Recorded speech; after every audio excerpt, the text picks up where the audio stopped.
All right, y'all, we got this Andrew Tate interview. As y'all see, I'm in the wrong location, but I'm dressed for the occasion. Okay, so we're gonna get in this, see what Andrew got to say, and yeah, enjoy. Earth. Today, effective last 2 days, you are now the most Googled woman on Earth. Correct. According to your Twitter profile. Correct.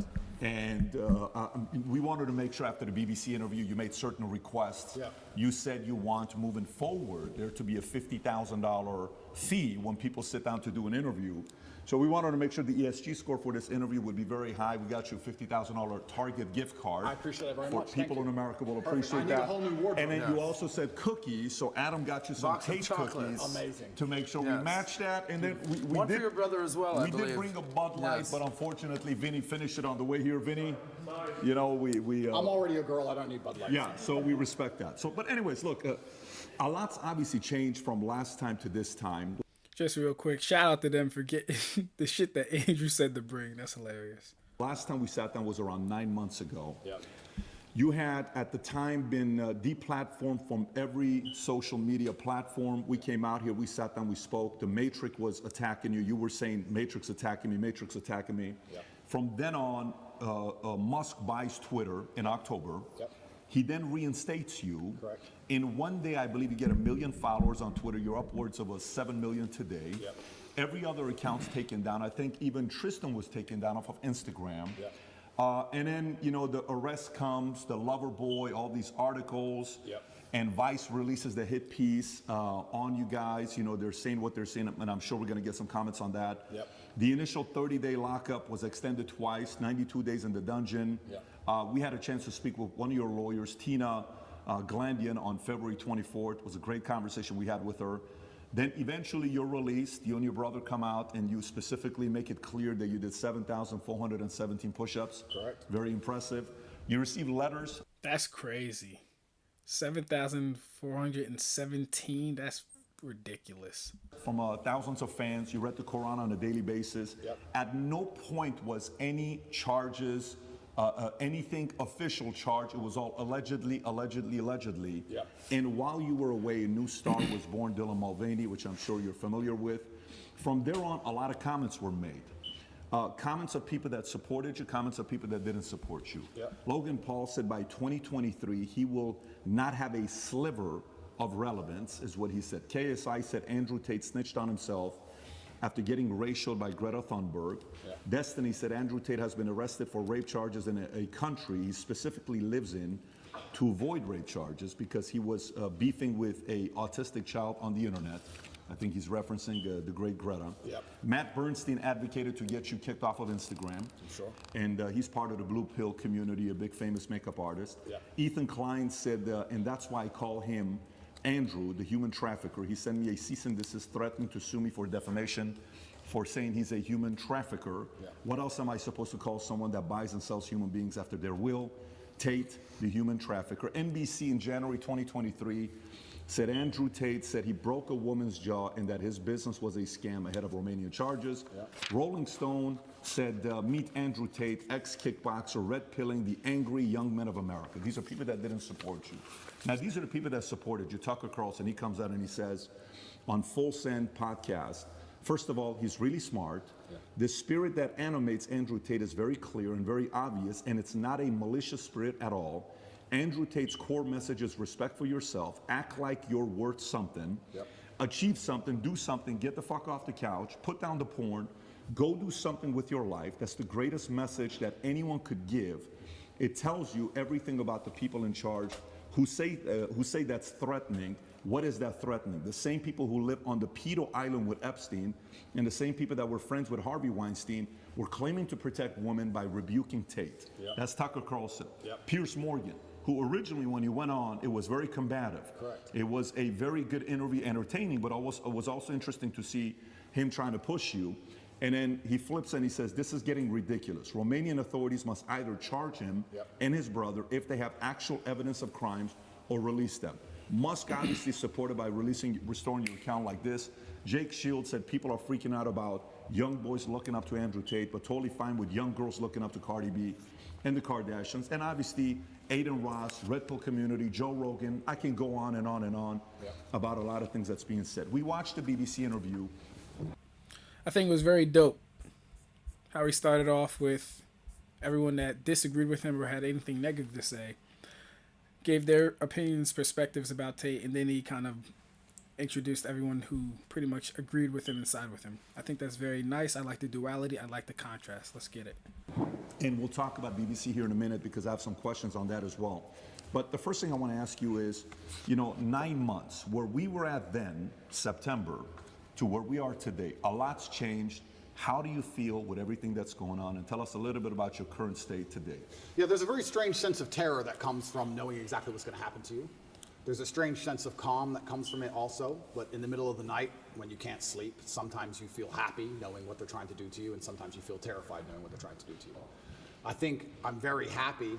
Every single podcast I did previous to this, I hammered the point home, and I made it very clear that they had the intention of trying to put me in jail. I said, there's 3 lives. They try and cancel you and slander you and destroy your name. They don't just want you to disappear from the internet. They want you to disappear from the internet in a cloud of shame. They have to shame you, which is why they chose the crimes they did for me, and it's why they usually choose the crimes they choose, because it's heinous. They want to shame you, and they want you to disappear with your head facing the ground and never pop up again. Obviously, they attempted to cancel me, and I became more famous than ever before. I even said to you on your podcast, and I said on other podcasts, I said, I think they made a mistake. I think when you have power and you overuse it, what happens is a rebellion. That's how a revolution starts. When you have power, you have to be very, very careful with how you use that power. The second you overuse it, there's a revolution, and we're in Romania, so they know all about that. That's exactly what happens. And I said at the time, I think I was a mistake. I think they made a big mistake canceling me the way they did. And then the second time, the second life, which I described as they try and put you in jail for no reason. Here we are in the current scenario. I knew it was going to happen. And the third one is they put a bullet in your head. So we're going to have to see how the second life plays out. And yeah, I mean, when this is all over and I win the court case and I get the not guilty, I won't be smiling. I'll be walking out the courtroom with my head on a swivel. That's the kind of life I'm living now. I'm going to be thinking, oh, okay, so their second attempt failed. Now what? Like, do I want to fly private anymore? Do I want to go that place anymore? You start to think about these things. Like, do I want to do these things? A lot of billionaires dying in plane crashes. It's strange. So it's scary, regardless of how it plays out. And I guess you just have to go with the punches and see where it lands. And God has a plan for me and for all of us, and we're just going to see how it ends up. Full disclosure, you don't have any suicidal thoughts. I want to make it very clear, and I make it clear on absolutely every single podcast, I would never kill myself. I don't care what they say. I don't care what video they show you. Never under any circumstance would I kill myself. It's haram. Never. I don't care if they put me back in the dungeon, solitary confinement by myself for the rest of my human years. I would never kill myself, ever, ever. So if that ever happens, God forbid, do not believe whatever garbage they tell you. The chance of me killing myself is precisely 0. And you had this complete level of certainty that this is exactly how it would play out. You've said this on umpteen podcasts that this is their agenda. They have to damage my influence. They have to damage my influence. They can't sit there and let me be influential because I'm saying things that they don't like me saying. And there are people sitting around going, he's saying things counter to our message and counter to our narrative. Get rid of him. And they have a pretty standardized playbook. And this is probably one of the first times in history where their playbook just isn't working. Cancel him. Well, he's still around. Oh, well, lie about him in the news. Just say he touches chicks. Well, no one believes it. Oh, all the comments are on his side. Everyone's calling us liars. Okay, then do it again. Then do it again. Make up a new girl. Then do it again. Find someone else. Yeah. And they keep attacking me with the same weapons, but the bullets are bouncing off. And that doesn't give me a sense of calm. That doesn't make me think, ha, ha, ha, I'm invincible. It makes me think, uh-oh. It makes me think, uh-oh, because human life is cheap at the top. It's very cheap. Does it make you want to sit on the sidelines and be quiet and just kind of live a life with your family, your kids? Does it make you want to do that? Maybe all these attention is actually not a good thing. It's interesting. Because sometimes I analyze myself and think, why don't I just do that? Why don't I just disappear? I don't need money. I don't need fame. Why don't I just disappear? And then you have to, I was saying this to my brother, and he was like, well, Genghis Khan didn't need Vienna. Some people are just wired that way. Like, Vienna's a long way from Kathmandu. Sometimes that's just the way it is, or Ulaanbaatar, I apologize, the capital of Mongolia. That's just the way some people are. If I see injustice, and if I see things which I believe to be false, I feel like I am obligated to say the truth. I can't explain why, even if at my own detriment. What am I doing this for? Like, it's to the detriment of my life. And I've had these conversations at length with the people close to me, and we're all saying the same thing. It's always been the same way. Humanity's always been the same way. There's been a select, small, few good men up against evil, and evil always outnumbers you. Evil always has more money than you. They always have more power and more influence than you. If you play any video game, when you get to the end boss, he always has more life than you. He always has more hit points, but you're the good guy. And it's kind of like, it's never been any different. At any point in human history, there's been the good guys up against the forces of evil, whatever they were of the time. And you've always been outnumbered, and you've always been supposed to lose. So you That was a beautiful analogy. The whole video game comparison, that was a beautiful analogy. Part of me honestly does wish that Tate and his brother, his movement, would just chill out for like a second and fall back just minutely. It's not often that we get people who can influence, have an impact, and change the minds and the frequency of the youth the way that he's doing it. consider yourself the good guy in this situation. I think that truth is instilled by God in all of us, and I think if you tell the truth, you're a good person. So who do you think is the bad guy? You know, everyone uses they, them, they're after me. Who's they? Who's the bad guy? Well, instead of saying who, I will say, what I will start by saying is what they do. And what they do is they control information. And we now live in an information society, and by controlling information, they control how people think and act and react to things. That's all they have to do. They have to control information, and they have to be very selective with what they allow you to talk about and what they allow you to discuss and what they don't. And once they can do that, they can keep you bickering about garbage, and they can control the sensitive information, and then they run the world. So having all the information controlled and having this hard barrier on what can be discussed, that's how they can purport absolute fallacies. I think now it's been a couple years, we can probably talk about it. They psyoped the world into believing they should be afraid of the common cold. They psyoped the world into this. And if you think about how difficult that would be to do, how difficult would it be to psyop the entire population of Earth? Well, what you do is you just lie on repeat, and you don't allow anyone to say anything counter to it without hurting them the same way I've been hurt. And you just psyop them. It's actually amazing because now I use that exact same psyop on people. I love it. I love it. So when I sit with someone who's not matrix-minded, when I sit with someone who is matrix-minded, like when the BBC walked in here, I'm like, do you all have your vaccinations? Social distancing. Did you actually? 100%. Social distancing, please. And they look at me like I'm crazy. Well, how am I crazy? 2 years ago, you were telling me to do this. Now when I repeat your own worldview to you, I'm crazy. Well, if I'm crazy, guess what? You're a fucking liar because you lied the whole time. So either you're a liar or I'm not. You know, how can I be nuts? Put your fucking mask on. If I ever talk to any of these clowns again, they're gonna be fully masked up. And I refuse. I don't care if you've had 2 booster jabs. No, I want all 6 injections. I want paperwork or get fucked. Or you're not coming in the house. Get fucked. I'm scared of COVID. It's dangerous. I believe the mainstream media. I'm scared. This word you keep using, psyop, I've never heard this word. It's short for psychological operations. Correct. Break that down. What exactly is a psyop? Yeah, a psyop is the matrix as a whole. To say psychological operations are constant. They constantly decide how they want you to think and what they can do to make you believe that, right? There's a whole bunch of them they do. But it starts with tolerance. That's what I don't like about this whole guise of tolerance. It's not that I'm an intolerant person. It's not that I'm a bad person. It's not that I want to hurt other people. But when they keep pushing tolerance, what they're trying to say is have no standards or barriers or parameters for anything. That's what they want. You have to be tolerant. Tolerant of what? Tolerant of having your shop set on fire, tolerant of your kids being taught things you don't want, tolerant of crime, tolerant of your house being broken into. Like, tolerant of what? You're not allowed any hard barrier or any hard parameters as a man anymore. That's why they push tolerance. That's the beginning of it. That's the first stage. Once you accept absolute tolerance, well then it's the end, isn't it? I'm tolerant of everything. I'll eat the bugs. Sure. You'll tolerate everything. I'll tolerate everything. I'm tolerant, sure. So when I say things like I'm intolerant of certain things and people think that's bad. Real quick, just to go back and touch on the PSYOP thing, because he touched on it. But a PSYOP is essentially where the government or the powers that be orchestrate certain events to take place to shift the perspective in the minds of the people.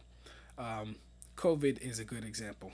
Andrew says they had the whole world afraid of the common cold. And to a degree, he's not wrong. When you consider all the evidence and all the things that America knew about COVID before it actually hit, and when you consider the boomer generation, the silver tsunami with the elder people, basically, and that essentially there's too many older people alive, so they had to dwindle those numbers down and get rid of the old people by way of a disease or something that attacked the immune system And who has the weaker immune systems? The old people. Essentially, yeah, no, a psyop is basically just the government orchestrating events and making it seem like they're natural events to shift things in their favor, essentially. We need to have standards and parameters. And that's one of the reasons they also attack me. I say that men should be allowed to have standards and parameters in a relationship and in their lives. We should be allowed to decide who we want to marry, and we should have standards for her. They have standards for us. We should allow ourselves to have standards for her. We should have standards in what we'll accept from a government and standards in what we'll accept from a police force. We should have standards as men. But they're trying to erode all of that, because once that's gone, then your brain is completely empty. And then once your brain's empty, they can just plug in the slave program, and then it's over, right? You're a tolerant person. You're a tolerant person. You're a good slave. Slaves are exceptionally tolerant. So the shirt you wear is what? Escape the slave mind? Resist the slave. Resist the slave mind. What does that mean exactly? It's a better word, resist. Resist. Right? But I want to do this before we get into, because we got 5 hours, guys. We got plenty of time to get into a lot of different topics. So one, I do want to talk about BBC. Yeah. The handling of the interview, I want to get your thoughts on it. I know there's been reactions, but I want to go a little bit deeper into it. Yeah. Because I want to compare how your start with the interview with BBC started versus Philip Schofield versus Musk. I got all the first questions, we'll cover that. Yeah. I want to talk about media, I want to talk about your evolution of your faith, Yeah. atheist, Christian, Muslim, Yeah. and then some of the things that's going on with politics right now. You know, maybe a little bit of Romania, you know, Trump. We'll cover what you're talking about with different things. It's funny you're saying monopoly on power. If you abuse it, now YouTube's turning around and saying, hey, you can talk about the election. We're no longer going to give the strike. So that doesn't work forever. First thing I want to talk about, I think the audience would like to know, for you and Tristan, 92 days in the dungeon, you know, you're in jail, Yep. your experience in there, we keep hearing about it, we read about it, but what was it like for you guys being in there? So I'll start by saying, and I have to make this clear, that the staff in the jail were exceptionally nice to me. They were very apologetic. The vibe was apologetic. Nobody was really treating me like a criminal. There were a few guys who were icy cold, I guess you could call them. They like to think of themselves as professional, but they were just inhuman. But over time, they warmed up, and I was exceptionally nice also to all the staff. Jail was terrible. I'm going to start by saying jail was terrible, and I was miserable inside of the jail cell. It's a good thing depression isn't real, because I would have been depressed. But I think in life that you get what you give, and I wanted to feel happier, so I tried my very best to make people happy. So when the old lady would bring me my food, I would sit and say, oh, this is the best food I've ever had. I've never had food this good. Did you cook this? I thought yesterday was the best, but you managed to surpass it again. How'd you do it? What's the magic ingredient? And I ended up making friends with them. Like I had grandmas in there, the old ladies cooking the food. And by trying to make people happy and smile all the time, I started to feel a lot happier. But it's kind of scary. And I think the scariest thing about jail was the uncertainty of it all. If they would have said to me, you're in jail for 92 days, or even 5 years, you got 5 years, cool, I do my time. But when you're nabbed and thrown in a cell without charge, you're like, well, how long, is this my life? Is this it now? Is this the end of the story? I'm just in this cell. And I was picked up on 29th of December. I went through this quick court case. Like I said, I'm inside of the jurisdiction of Romania, so I have to be very careful with what I say because the case is ongoing and we're in Romania and I can't leave Romania. But obviously Romanian court is in Romanian by law. So you're marched into this room, everyone speaks a language you don't understand for 15 minutes, and then you're marched off to jail. You're like, what even happened? What even happened to me? And they said, oh, here's the paper that explains it. I was like, that's in Romanian. And they said, oh, don't worry, you'll get a translation to English by law. I was like, okay, that's fine. But because I was picked up on the 29th of December and there was New Year's Eve and holidays, it was 2 weeks before I even knew why I was in jail. 2 solid weeks I'm in jail. No one told me in English why I'm in jail. I had no idea what the charge. Can they do that? By law, you get it on the piece of paper in English, but it's translation, it's holiday, we need to find a translator, there's a delay. And you speak zero Romanian? Zero. So they said, oh yeah, human trafficking. I mean, what do you mean human trafficking? Who? When? What? What is this? Took 2 weeks before I finally got a piece of paper, and then I realized what garbage it truly was. I mean, I knew it was garbage, but I was like, this is complete garbage. Yeah. So, yeah, I have endless stories from jail. It was certainly... I don't think jail teaches you much new. What it does is confirm everything you already know. It confirms everything you know about the reality of the outside world, that you need to be physically strong so that you're not attacked by others, and mentally strong so you're not attacked by yourself. You learn who's on your side and who isn't. You learn who's a coward and who's not. You learn who's an opportunist and who isn't. Your circle, you certainly learn a lot about the people around you when you go to a jail cell, that's for sure. But I remember it was New Year's Eve. When I was first picked up on the 29th of December, I was very sure I'd be out in 24 hours. I was like, there's no way they're going to keep me. For what? Like, this doesn't make sense. So finally New Year's Eve rolls around, and I'm sitting in the jail cell by myself. And in Romanian jail, you don't leave the room. It's not like an American jail where there's a yard or anything. You're stuck in the room. It's 3x4, and that's your existence. You just stay in the room. Are you by yourself? 24 or are you with hours a day. Tristan? At the beginning, I was by myself. And you're stuck in this room, and I'm sitting there. It's New Year's Eve, and there's a very faint speaker, maybe way down the hallway. The guards must have been having a little party for New Year's Eve. And there's this awful song. It's called the Ketchup song. I don't know if you know what it is. I don't want to sing it, but it goes, hey, hey, Of course. that Yeah. super annoying song. And I'm sitting there, and I know it's New Year's Eve because the fireworks start going off. And I'm looking out my tiny window, and I can just hear in the very long distance from the end of the hallway, hey, hey. And I'm sitting there looking out the window like, this can't be it. This can't be the end of my life. Even the cockroaches all over the walls didn't celebrate. There was maybe 15 cockroaches on the walls, right? And when it struck 12 and the fireworks went off, I kind of like, well, who's my friends in here? The cockroaches. I looked at them, even they didn't move. I was like, well, that's New Year's. It's funny because before that, a couple days before that, me and Tristan were discussing, do we want to do New Year's in Dubai? Do we want to go Courchevel? Shall we go Miami? We're all arguing, oh, that will be boring. That's too far. We had all these grandeur plans. Oh, finally we decided to go to Dubai. We were in Czech Republic at the time, and we decided to go to Dubai, and I said, let's stop in Romania so I can repack a suitcase. So That's it. That's the only reason. That's the only reason. So jet left Prague, landed in Romania. My jet was still on the runway. Came here overnight to pack a suitcase, spent the night, spoke to Greta with the pizza box, and it's 5 a.m. they got me before I flew back to Dubai. So that was my New The Year's Eve. infamous Greta pizza box situation. Greta pizza box. How yeah. much you think there's anything linked to Greta? Is there anything, because the timing of it, Yeah, I don't think she specifically said that. Of course. But there are certainly people within the Matrix machine that you can't attack without catching flack for. There's certainly protected people. It's absolutely and utterly a club, and you're either in the club or you're outside of the club. She's certainly in the club, right? So if you say certain things about certain people, or you get a beef with X amount of people, or you discredit a certain person, they're going to try very hard to teach you a lesson for doing that. And you can see very clearly who's in the club and who isn't by the Philip Schofield situation. This is a man who has groomed boys and had sex with them, but he's in the club. All of the media headlines after 2 days are, let's have compassion, feel sorry for him, his mother's upset. They've attacked me for 14 months, day after day after day, and they relentlessly attack me. Nobody talks about my mental health. Nobody gives a shit how I feel. I didn't do any of the things he did. He's actually done things. I haven't done anything. But when you're in the club, you're protected by the media. When you're not in the club, you're attacked by the media. And that's how it simply works. You're either on our side or you're not.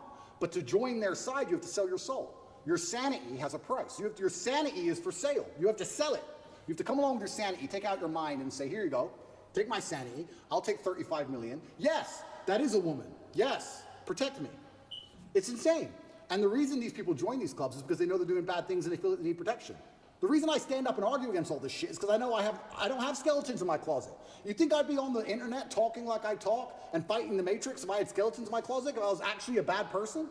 I've been investigated as deeply as a person can be investigated by multiple federal agencies for 14 months. I was locked in a jail cell, and 2,000 people I know was called. My barber, my old housekeeper from when I lived in England 9 years ago, my gardener I used to have in another country I lived in. Everybody was called. And people were offered bribes effectively. The media are calling girls saying, if you have a bad story to tell about Andrew, we can pay you $30,000 if you have a bad story. That's a bribe. That's a bribe. And they still couldn't find anyone. Still, I've been investigated to a deeper level than 99.9% of people you'll cross on the street. And they're saying I'm guilty and I'm a bad person? You go get 20 men off the street and put them through what I've been through. You'll find more crimes than you've ever found with me. Absolute clown world. It's insane. And if I was part of the club, none of this would be happening. The media would be on my side. They wouldn't be hitting me this hard. They wouldn't be lying about me. All I had to do was sell my soul and sell my sanity, and I refused. And they're trying to punish me for it. That's what's happening. it's funny you say this. When we watched the BBC interview with Musk, right? And he goes up and the guy opens up the question with, why'd you agree to do this interview? He says, well, I don't know, what's the name of the BBC? And he's trying to mock them and all this stuff. And there's a part of it where you know, he calls them out for the mistakes they made. Yeah. And if you go to the bottom of the interview on BBC, you'll see comment section saying, why'd you cut that out? Yeah. Because Musk puts it on Twitter, but they didn't put it in the interview. Yeah. Then you watch the interview with you. The first question they ask you was, what's the first question? Hey, you've been accused of Serious crimes. rape or something like that. You know, right off the bat, they asked that question of you. And then you see the interview, Lucy Williamson, I believe, her first question was, you're facing some very serious allegations. Have you raped anybody? That's the open question that they ask you. And the video they put up, the first one, they take it down. The second video they put up, that's 12 minutes like the highlight one, they turn, the comment section is open. There's 80,000 plus comments there. Then you look at Philip Schofield. Yeah. You just brought up Philip Schofield. For people that don't know who Philip Schofield, do you mind explaining to people who he is? Yeah, he was a TV presenter in England. He was very famous. He ran the morning show. And he was grooming children for a very long time. And all the staff knew about it. And the people who worked on the show with them were being groomed by him. And everybody knew. And it was all a big ha-ha-ha joke.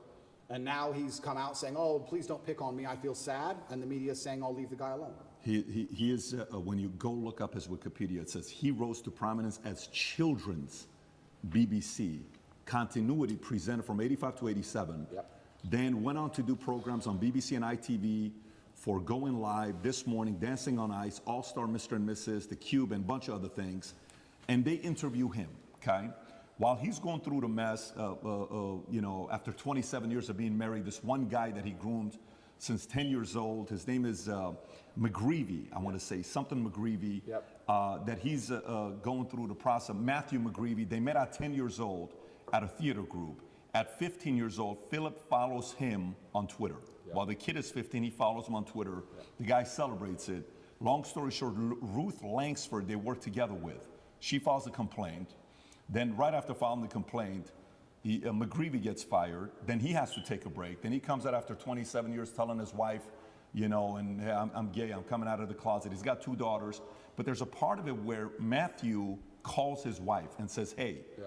Your husband and I had an affair together when I was 19 the first time and 20 and all. Yeah. Nobody knows if it was before or not. The interesting thing about him is his brother, Timothy Schofield, I don't know if you know about his brother. Oh, what, the one who's in jail for being a pedophile? Was convicted of 11 sexual offenses involving a child between October 2016 and 2019, including 2 sexual activity with a child. Here's how the interview started. First question, the guy asked him. He says, you've had quite a week. How are you? Opening question. Versus the question they ask you on the opening, right? And then he turns around and says, the media's interest in the affair was motivated partly because of homophobia, alleging that an affair with a much younger woman would have not generated such a scandal. So he gets protected. Yep. And he says, all those people who write those stuff, do they ever think that there's actually a person on the other end, right? This is proven. By the way, this is the part where even when somebody's watching you and saying, why are they taking him to court? Maybe he did something. Why are they taking Trump to court? Maybe he did something. Why are they taking this guy? He must have done something. There must have been something there, right? It's stuff like this BBC does. If BBC are watching this right now, I want to kind of remind you of your mission statement that you have on your website. We're going to put the link below to your mission statement. You can go find it. Here's what your mission statement is, BBC. This is why you've lost some credibility the last couple of years. To act in public interest, serving all audiences through the provision of impartial, keyword impartial, high quality and distinctive output and services which inform, educate, and entertain. You say you inform, educate, you entertain, yet you conceal, misinform, and your content's quite frankly boring. You're cherry picking on people that you're talking to. So a message like that gets the average person to say, everything with you is allegedly, everything he did is proven, his brother is proven, yet let's leave him alone. Poor guy, let's target him. This is where their argument has leaks in it. And somebody like you can tear it up. Absolutely. Philip is part of the club, and I'm not. And this is the thing. I'm a mentally resilient person, right? 14 months they've attacked me. I'm not going to sit and complain about that because that's not how I operate as a man. 14 months they've complained about me. If you type Romania, human trafficking, you type in any of these things, my name comes up, my face, I'm a bad person. I've lost all my bank accounts. I've lost all my social media accounts. I've been vilified all across the matrix in every single possible way. They print my face every single day with something negative next to it daily. Nobody gives a shit about my mental health, right? Because I'm the enemy. And what's scary about this is Lucy Williamson herself, she was begging me for an interview. The BBC were begging me for an interview. I don't need any of these people. The only reason I even sat down with the BBC is because they were begging me. I can go and just say my own words and get plenty of views, right? But the whole time I was in jail, they're begging me for an interview. Can we speak to him on the phone? Maybe you can give an interview from jail. Can we have an interview? Please, please, please, please. And I was saying, why do I want to talk to the BBC? And the BBC were saying, no, we don't want to do a hit piece. We want to come across, we want to be impartial. This is what they're telling This is what they're telling me. We want to be impartial. We believe there's a side of the story that hasn't been told. We're really interested in some of the, let's say, what's the word? I don't want to get this wrong. Inconsistencies in the Romanian justice system. We're very interested in his side of the story. There's been enough hit pieces. We want to tell the other side. We want to hear Andrew Tate's story. And I said no, on repeat. Then they sent me a list of questions. I didn't even ask for a list of questions. That's not who I am. I don't have to script. I never ask for a list of questions. They sent me a list of questions. Here's what we're going to ask. It's about his mental health. It's about the Romanian justice system. It's about the fact he hasn't been charged. His liberty's been deprived. All this stuff. And I thought, well, that's kind of interesting. Maybe it's a bit interesting, and the Matrix is obviously printing lies about me, and these are some interesting questions from the Matrix for the first time ever. Okay. They walk in here all smiles and happy, all smiley faces trying to take me off guard. I already have my list of questions, right? It's all going to be nice and easy. I sit down, and they instantly attack me. They put the cameras on first, and they attack me, expecting me to stutter and make a fool of myself. It's kind of like they tried to sucker punch me. I'm in the club, and they're my friends shaking my hand, and they tried to hit me and knock me out. And this is the thing that's so amazing about it. Yes, I destroyed the BBC. But of course I did, because I'm smarter than all of them. But why should I have to rely on my wit and intellect to destroy BBC with their research team and their plan, their deliberate plan to try and annihilate not only my credibility, but my life?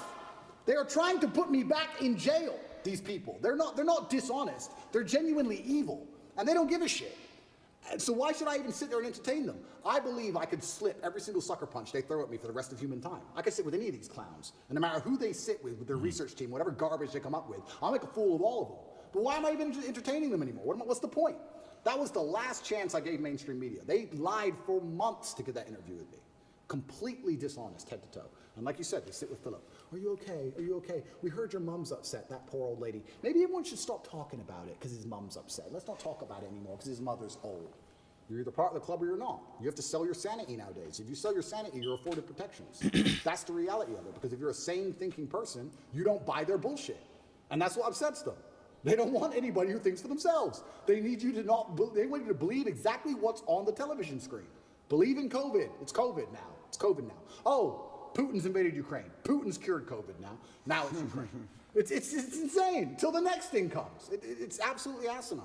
Did any of the questions that they sent you ahead of time? Zero. By the way, we didn't. There was no. No, that's not how we operate. Asked us ahead of time whatsoever. Did they ask you any of the questions they said they were going to ask you? Zero. They start with an attack and it became a battle instantly. Did they ask you at any point what jail was like? Zero. What your mental health was like? Zero.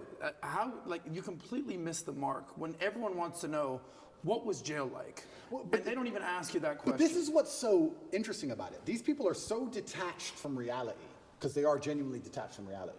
They think that finding a video I made 8 years ago, a 4-hour speech I made 8 years ago, and finding one line of it without context that can be misconstrued, they think that sitting down with me and saying that to me is an aha moment. Nobody cares. Because you're taken out of context, one. And I said you're taking things out of context. She goes, I'm not taking it out of context. I said, if you're presenting it without context, that's taking it out of context. That's what it is. You're lying by omission. I said that to her after the camera's off, and she looked at me because she didn't understand. When you omit details, when you refuse to put in all of the details, you can lie by including one detail which may happen to be true. You can tell the truth and miss all the details around the truth, and you are lying by omission. You're lying by omission. And you're sitting here saying, oh, you said this 8 years ago. Nobody cares. Because they know me, and they know I didn't mean it in that way, and they know it's taken out of context, and they know that it's an old video on the internet, and it's not even an aha moment they think it is. But they just want to sit with you for an hour, attack you and attack you and attack you, wait for you to make one mistake. If I would have stuttered or made a single mistake, that's the only 3 minutes they would have shown. That's all they want. They want that 1 hour, then they take the little bit. With me, they cut it down to 12 minutes, and they look terrible in all of it. But if I would have made a single mistake, it would have been the only bit they shown. That's all they care about. Fake news. Did you tell them, did you say, I'm only doing this if I'm able to record as well? I said that. Because I know that's what happened with Trump as well a couple years ago. I didn't even tell them, I just recorded it. Okay, so they didn't know you were They recording. didn't know I was recording until afterwards, and then I said, that was dishonest, I'm gonna release The whole video? You told them before you released it. I told them. There is no contract or agreement with BBC. No. Nothing was signed. It was just simply an interview. Okay. Because I think that was very important when you released it for people to see what fully was said versus, and by the way, you know the Philip Schofield interview that they put up, the 12-minute one that just came out? You know the comments are turned off. Of course they are. The comments are turned off. Yours are turned on. His is turned off. Of course. And who knows many reasons why they would do that. But going back to BBC. So, okay, they come, they want to ask the questions of you. For some of the people that maybe aren't following the story closely, but they know who you are. We're in the car, we're driving, and a lot of people are asking questions. We ask the drivers, like, hey, are you going to Tate's place? How do you know we're going to Tate's place? And he says, well, who's Tate? Oh, Andrew Tate. Oh, tell us about Andrew Tate. Well, this is, okay. What kind of a guy is he? He said, I actually really like him. I said, why do you think he's going through what he's going through right now? Oh, it's always because of money. Okay, so we're at a different restaurant. So tell us, why are you going through this? Why is he going? Everybody's saying a similar thing about this, right? But for those who don't know, there's 3 different camps. Yeah. The camp that already sees you guilty, it doesn't matter what they read. So for example, this story here, from BBC came out just last night, 10:30. Andrew Tate choked me until I passed that, UK woman claims, right? This is Alice, another anonymous name, just like Sophie, right? Yeah. But there's 3 camps. There's those that say, well, look, I'm already thinking he's guilty. I don't like him anyways. I need anything to get me to think he's guilty. Yeah. Whatever it takes. I don't have to do my own due diligence. I just have to hear anything. Then there's the camp that's a diehard fan. There's nothing you can do that they did wrong. In their eyes, it's going to be wrong. Then you have the people in the middle that are the reasonable ones, that are saying, you know what, let me look at this. Yeah. What about this? What about that? The people in the middle may say the following question. They may say, and I may have asked this question from you last time as well. They may say, Andrew, okay, if this guy is so innocent, how can they get you to go to the dungeon for 92 days? How can they put you on house arrest? So I think I would find myself definitely in the middle camp. I don't know if I would ask a question like that because I'm kind of with Andrew on this part where I believe things can be fabricated, things can be created out of nowhere, and especially with the Romanian legal system, which I'm not too familiar with, it just seems like they can just haul anyone they want because if the judge is convinced or is given enough evidence that they did something, they can be detained or taken for X amount of time. Can they do all this stuff? Yeah. If you're somebody that was born in U.S., you lived in UK, how come somebody else isn't coming to bail you out? You got different lawyers. How is it that they can keep doing this to you if you're not guilty? What do you say to those people? Yeah, and once again, I have to be careful what I say because of the court case, but Romania has a law, or the law in Romania is basically, if you can prove to a judge that it might have happened, they're allowed to hold you up to 6 months during the investigation stage. If I was guilty of anything, I would have been charged long ago. And we're going to talk about charges soon because That is an absolutely crazy ass thing to be able to do to somebody. 6 months, man? On the potential that you might be guilty? Ugh, ridiculous. I still believe they're going to attempt to charge me. But we're now approaching the end of the 6 months they can keep me under a form of arrest for without charge. Typically in Romania, when I was first arrested, the guard said, within 2 weeks, you'll have your indictment. I was like, 2 weeks? He goes, yeah, everyone gets charged quickly. Nobody waits 6 months for a charge. If they arrest you, they charge you, like every other country, right? The fact they've waited 6 months and gone into my entire life and attempted to find something shows they don't have a case. Why I believe it happened is because they didn't have a case when they were trying to hit me with this garbage, and they thought, you know what? If we put him all over the news, if we slander his name completely, there was a hotline set up. If you're a girl who's been hurt by Andrew Tate, call this number in the UK.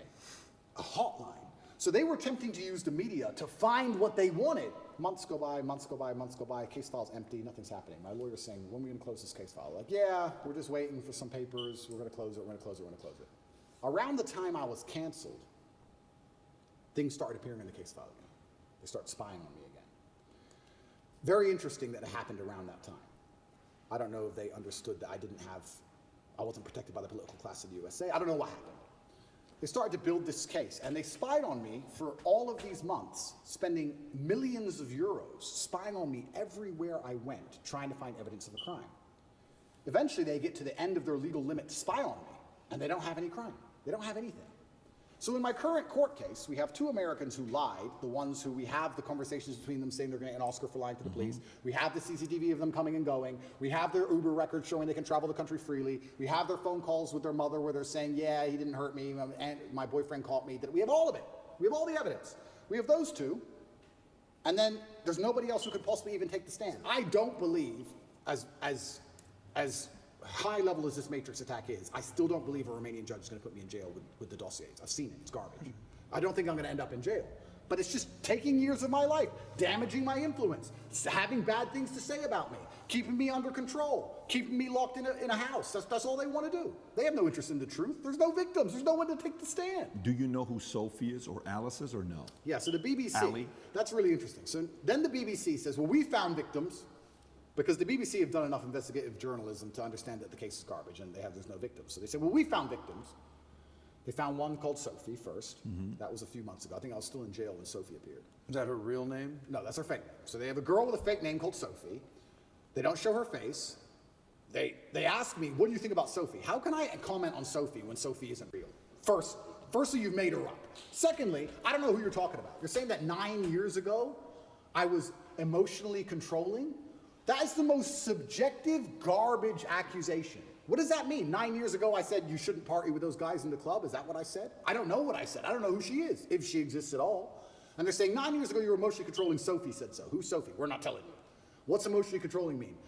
We're not telling you. What comment do you want me to? If this person even exists, which they don't, then I destroy the BBC, make it very clear to them that Sophie doesn't exist, on repeat, because she doesn't. And 2 days later, Alice appears. What's interesting about this is that DCAUT, the federal agency inside of Romania, along with help from international partners, have tried so hard, spending millions of euros with federal level tools to find a victim so they can put me in jail. And they can't find anyone. But the BBC just pulls them out whenever they want. The BBC does. Where do these people come from? And I say this every single time. If anybody believes they've been wronged, male or female, by me, go to the police. Go to the police. I encourage you to go to the police. All these people say, we don't want to go to the police. We just want to stay on the news. What, is that because you're not real? Is that why? That's pretty convenient. I mean, I thought I was a bad person. Why don't you go to the cops? Oh, because you have no evidence and it doesn't exist? That's why. Are all these accusers in the UK, not even in Romania? Not even in Romania. So Sophie and Alice are supposedly both from the UK. And Alice's story To is... correct, it's not Alice. I said Alice, it's Evie. Evie or Evie or something like that. E-V-I-E. It's all made up names. is It's your all point. made up names. Yes. So Evie... We could call whatever name we want, but Yeah, Evie is saying 13 years ago I choked her or something. Yeah. By the way, when is the 6-month time limit? End of this month. Okay. And can we reference the tweet you just posted a couple days ago? I want to stay on this. Sure. She was commenting on Evie. You were going to say something about Evie, what she said 10. So she's claiming 10 years ago or 13 years ago, you guys had the consensual sex the first time. She comes back for the second time around. According to the story, she says she was being, your hand was on her throat, strangled me. She was passed out for a minute. And then she came back and she said, I did not approve of the second time having sex after she was passed out. So these stories they're making, you know, and then she says, the guy asked a question saying, how come you didn't do any police report back then? She says, well, because it's not fully rape and it's not that, because it was consensual. I kind of wanted to be there. And I didn't tell anybody about it 6 years later. There's way too Like, if this is 10 to 13 or even 6 years ago, what the fuck are we actually talking about? Why is this a story? Why is it a thing? What do they hope to gain from this exactly? Because I'm failing to realize or see how this is going to be impactful in the trial. 10 to 13 to 6 years ago? Are you kidding me? Absolutely crazy. many things that doesn't give it credibility for somebody to say, I didn't do anything about it then, but 6 years later, I told my friends, 3 or 6 years later. Yeah. And this is the thing that's scary. If you say to any red-blooded male, 13 years ago, you had sex with a woman consensually and she's now unhappy about how that sex happened. You can get, any man on earth can get screwed with that. If this person exists at all. And like you said, she refused to go to the police if she exists. And she's saying it was consensual. I think last night they aired it on Newsnight and she literally, they said, why are you coming forward now? And I think this actor, the person literally said, because now he's rich and famous. They literally said those words. That's what they said. Oh, because now he's rich and famous, I think it's unfair. It's asinine. I don't understand genuinely how a man can protect himself in the Western world anymore. How can you even exist anymore? If this is what they're going to hit you with as soon as you get to a certain level of influence, there's no man on earth who's safe from this. I said this to my judges. I had a few male judges. I said, they could do this to you. They could do this to anyone. They can do it to you or me or any man watching this. Any man watching this. They can put in the BBC 9 years ago you did something. They won't tell you her name. They won't give you any chance to defend yourself because you have no idea what they're fucking talking about. And they will print it on repeat until you lose your job and lose your bank and lose your social media. And then you're going to sit there bankrupt and depressed. And then they're just going to move on from you. And if you don't die, if you're like me, a cockroach who refuses to die, if you sit around and refuse to go away, they're going to make up a new one. It's crazy. And it's genuinely scary. And you're not safe from it anywhere anymore. I will say right now on this podcast, I encourage absolutely anybody who believes I've harmed them, male or female, to go to the police with evidence, and we'll go to court. Let's do it. I don't harm people. If I was harming people, I wouldn't be out here as open as I was. The biggest criminals and the biggest gangsters and the most heinous people on earth don't have social media. You know this. If I see a guy with an Instagram pretending he's a gangster, he's not a gangster. The real gangster hasn't got Instagram. But that's the reality of it. You think I'm going to become the most Googled man in the world if I've been running around hurting people? It's absolutely insane. And I think there has been a shift in the consciousness. I think, especially because of COVID and a few other things, people are starting to understand that all these people do is lie. I think people are starting to understand that. And the harder they try and hurt me with these lies, the less people believe it, which is scary for me. Like I said earlier, it's scary. They keep coming up with more garbage. The bullets keep bouncing off. So now they're sitting around going, we can't convince the world this person is a bad person. How do we get rid of him? That's the scary part. You were going to say something. Yeah, Follow-ups on that if you want to go there. 6 months, you know, it's 6 months coming up right now. It's coming up Yeah. June 29th, I believe. Correct. Okay, you put out a tweet recently. You said the 6-month time limit is running out. Yeah. Right? There's zero evidence against me unless they invent something against me, right? Yeah. And then you ask a poll. You said if they charge me with an empty bullet and it still takes a year to beat it and it allows them to save face, they're hoping that the world will basically forget about all this. Yeah. What do you think they will do? And you gave people 3 options. Option 1, let me go. Option 2, charge me with no evidence. Option 3, invent and frame attempt. The results were 38% let me go, right? 35% invent and frame attempt. And option 2, in third place, charge me with no evidence, 27%. 38%, 35%, 27%. So basically, it's pretty even. So what do you think is going to happen here? The 38% of people who think they're going to let me go, I think are extremely naive. I go to sleep every night, every morning. I wake up instinctually at 5 a.m. because that's when they raid your house. I wake up at like 4:59. I just fucking shoot up because they busted my house 3 times now. It's not nice to have a bunch of men with guns bust in your house. It's not a nice experience. So every single morning I wake up expecting them to just turn up again with something else and drag me back to a prison cell. Who knows what? They'll just make it up. But the fact they made up this particular crime is because it's a hit piece and it's a slander on my reputation. If they would have done the same thing, let's say for tax evasion, would anyone care? No. Oh, rich guy didn't pay a piece of paper. No one cares. We have to hurt his name. Human trafficking. Think about that. I said this to the judge.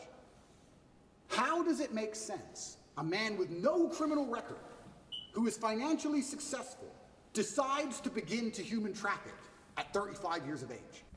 Yeah, I'll say that. If anything will hurt your influence, name, reputation, pedophilia, human trafficking, rape, anything to do with taking advantage or like forcing yourself onto any other person, that'll do it like very quickly.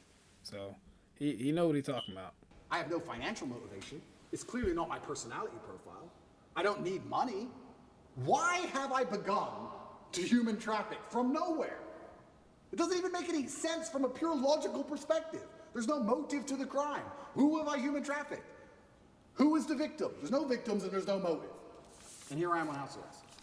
It's insane. So yeah, it's genuinely intimidating. I don't know what's going to happen next. I believe they're going to try and charge me with the garbage they have. And I think what they're trying to do is just hang it over my head and keep me afraid. Do you think the idea of trying to either silence you or make you irrelevant is working? Meaning, do you think you're more relevant today than you were on September 1st? Is that strategy they're implementing working? No, they're failing. And the reason they're failing is because God's put me in a position where I have to lead from the front. I think that in the days of old, when politics used to mean something, I believe in politics as long as the leader of the country charges on his horse at the enemy at the front. Then you're allowed to be king. Then I'll listen to your laws. That's politics. When you send other people's kids to die in a war and you sit on your ass, that's not politics to me.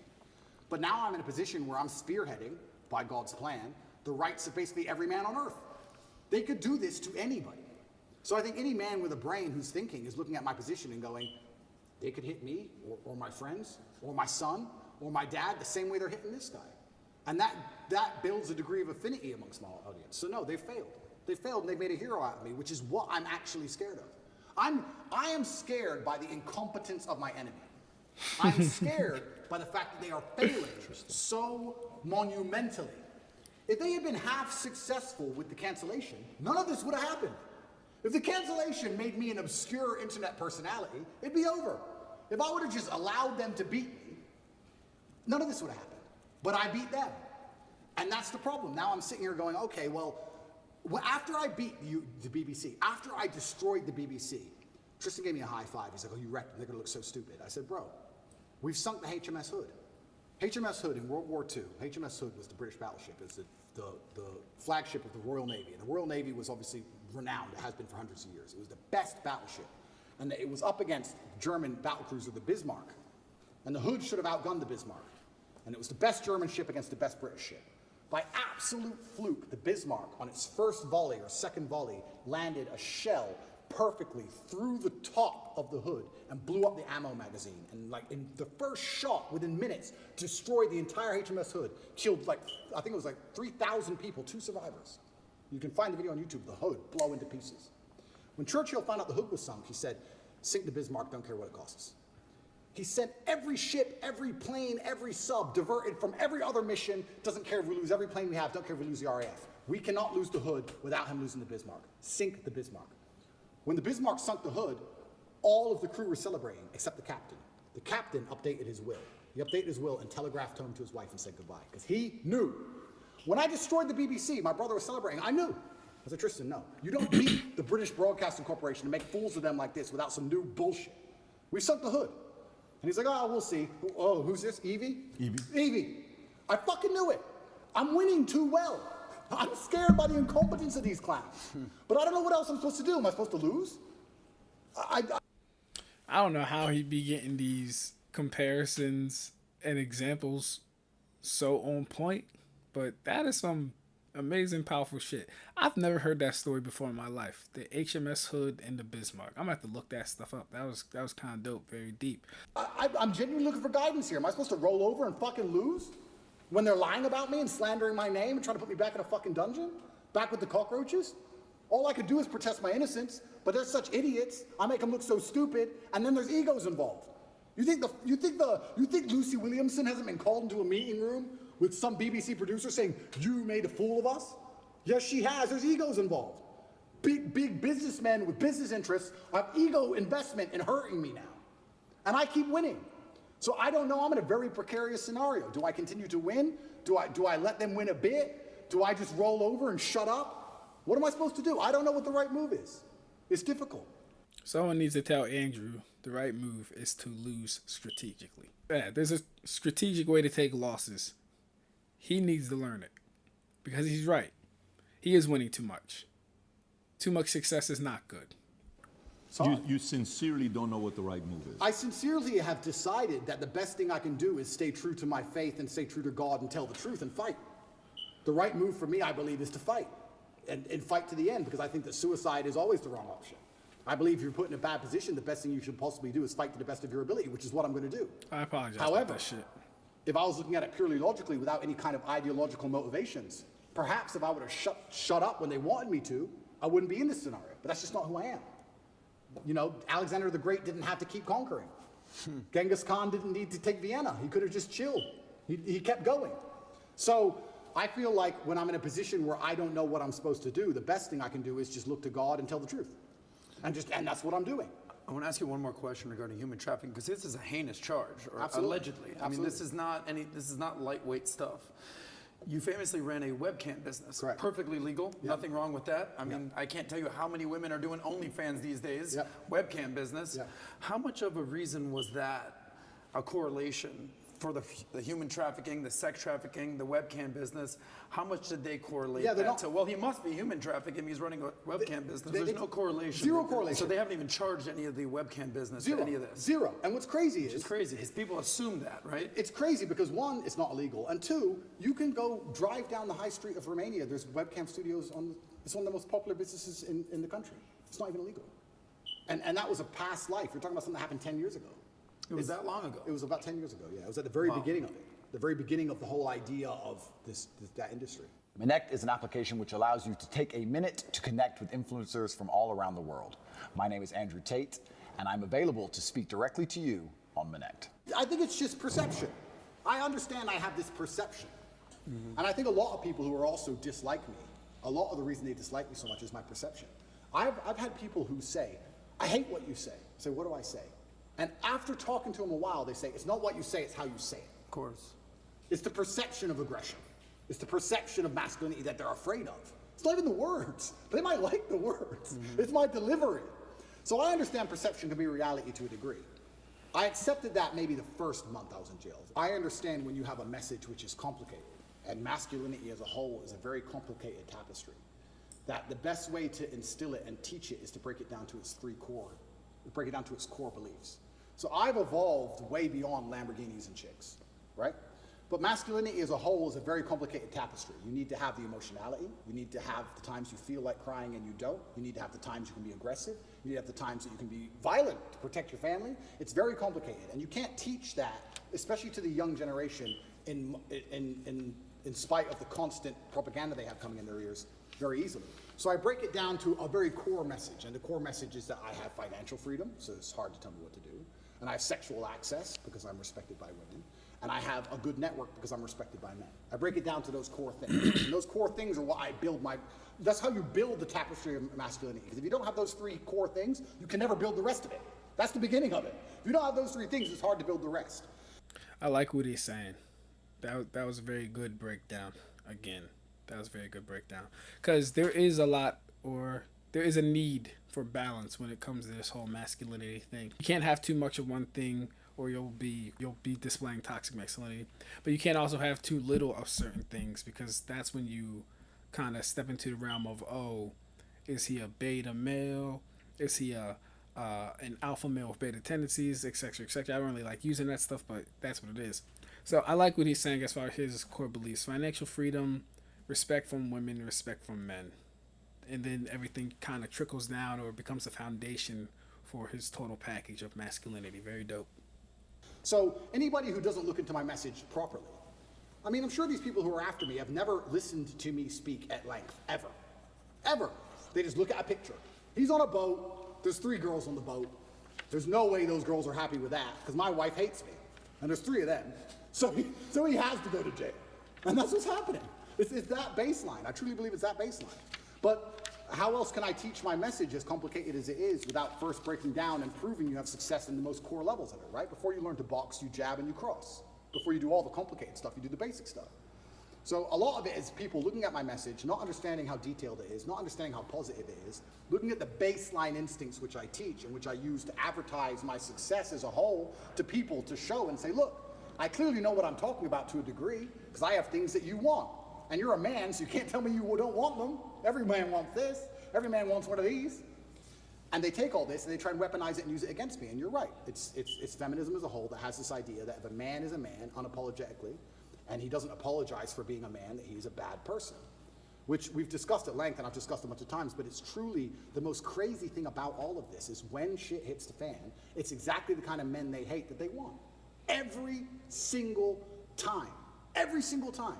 You can go out to a bar in America and you can stand there and argue with a feminist and argue with her to the end of time. And if someone ran in there with a gun, she would say, hey, you go. You're the misogynist. You go protect me. The feminist guy who's on my team, I don't want him to go. I want you to go, please. We don't want Dylan Mulvaney on the front lines. Of course not. And it's hypocritical. And it's hypocritical and it's done on purpose. I gotta find out who this Dylan Mulvaney is, because my name is Dylan, and I can't have other Dylans out here ruining my good name. So whoever this Dylan Mulvaney is, I gotta find out who this guy is. I'm not hearing, they're not speaking too highly of him. It's purported by the Matrix. It's done to attack the baseline masculinity of men because they don't want men to be masculine. Because when you're masculine, you say no to things. I saw a really interesting study once that was it had testosterone level, and it was linked to your capability to disagree with people. The higher your testosterone level, the more likely you are to disagree. Because at a baseline level, back before we were more civilized than we are today, if you disagreed with someone, you had to fight him. Interesting. You had to fight that man. For you to sit and say you are wrong, there had to be a possibility of violence. If you didn't have the capability for violence, you didn't say they're not. You didn't say they were wrong. You just agreed with stuff, right? So they don't want men who are standing up and saying, "I don't believe in X." They want to reduce our testosterone levels to our eunuchs, so that we sit and say, "Well, I may not agree with it, but what can I really do about it? It is what it is." And then they have absolute control. Do you think history favors that ideology, where history eventually a group of men stand up and say, yeah, listen, we've had enough, this is not going to be happening? I do believe that in history it's always been the same. I believe it's always been a select group of good men who are up against evil, and I think they've always been outnumbered, and it's always been difficult, and they've always suffered. All of them. When I was in jail, the amount of letters I got from people, and it was just names of, and I'm not comparing myself to these people, this is the letters I got of Nelson Mandela, Martin Luther King, Malcolm X, Muhammad Ali, everyone who was unjustly imprisoned. Everyone's gone to jail.